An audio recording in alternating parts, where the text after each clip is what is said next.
Welcome everyone and welcome Nate. Hi, Jack. Thanks, everybody. On Saturday, Nate and I spent about 6 hours in the office preparing for Q2.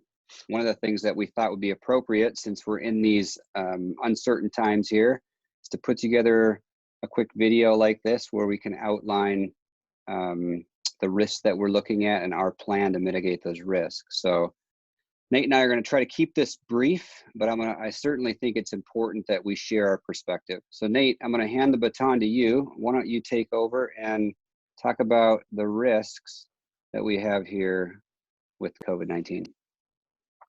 Yeah, so after this started to happen, Jack and I both agreed that it was really smart for us to get out in front of it, get proactive, to shore up cash flow, be a mouthpiece with our residents and our team so that we can get the best performance that we possibly can while this happens.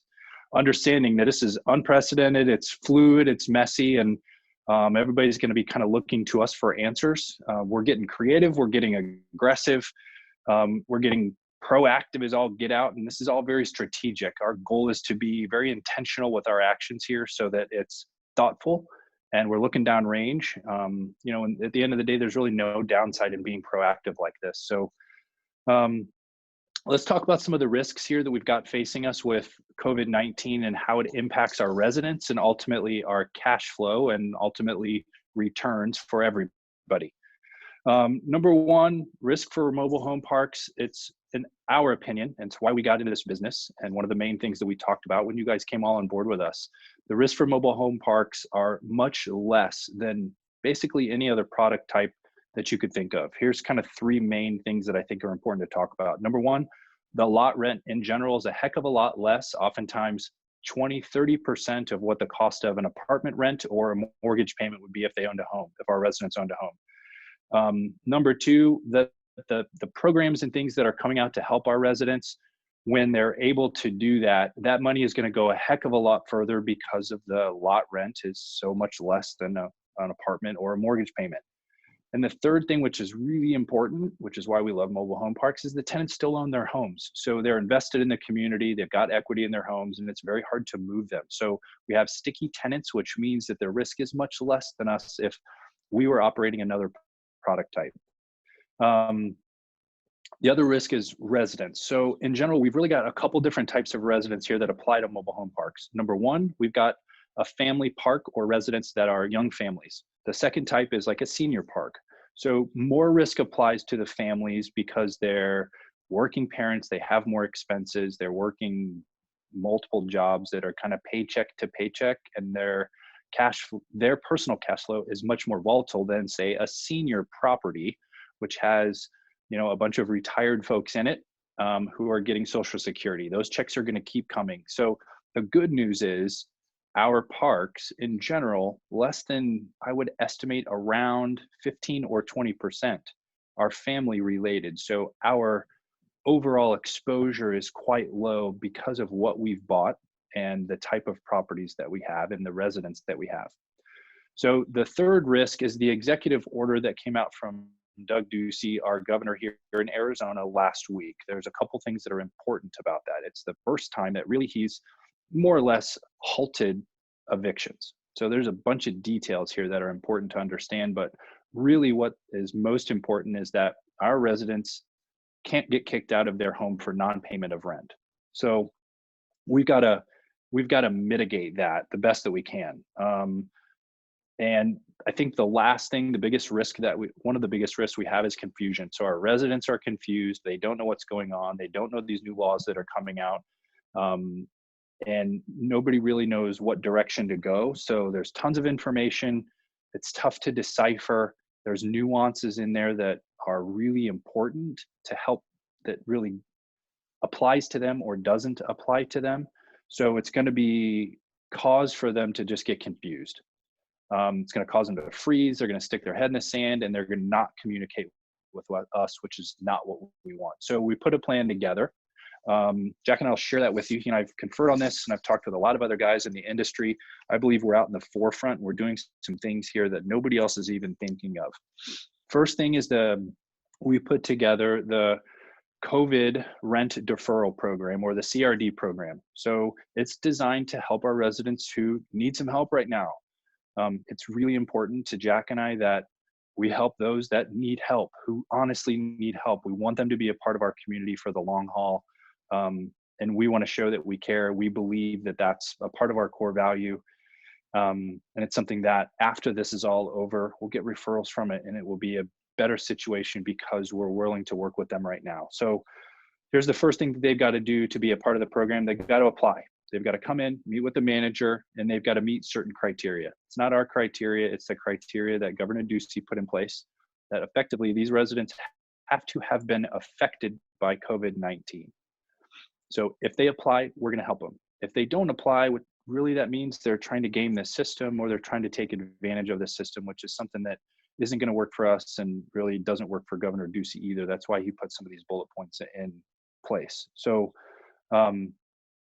the program effectively is going to be a portion of their lot rent gets deferred. So they don't get it for free, it's deferred. So 4 months from now they have to pay that back, and the goal is that they pay back all the lot rent that we deferred by the end of the year, so we can catch up for our year cash flow. And hopefully by mitigating this, we don't really have a dip in cash flow that much by the time the year ends. The second thing that we're going to do is we're going to educate. There's a couple important things that we've got to do, educating the residents on what the laws really mean, how they really apply to them.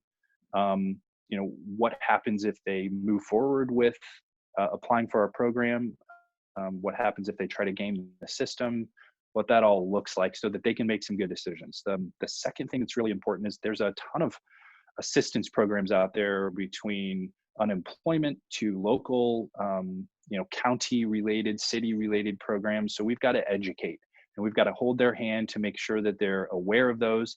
I also want to really make sure that they know, if they've lost their job, what are some other companies in town that are hiring? So all we're doing is we're educating so that they can stay on their own 2 feet, which means they pay our lot rent, which means our cash flow stays up, which is ultimately what we're trying to do. Managers. So we've got to educate our managers too. They're in the dark about this as well. So I want to make sure that they understand what's going on, what the laws are, what they mean, and how to articulate them to residents. So it's very simple for our residents to understand it. They're going to be our mouthpiece. They're going to be selling this program and educating. So I want to make sure that they're armed with all the tools to be successful. The third part of the plan is control.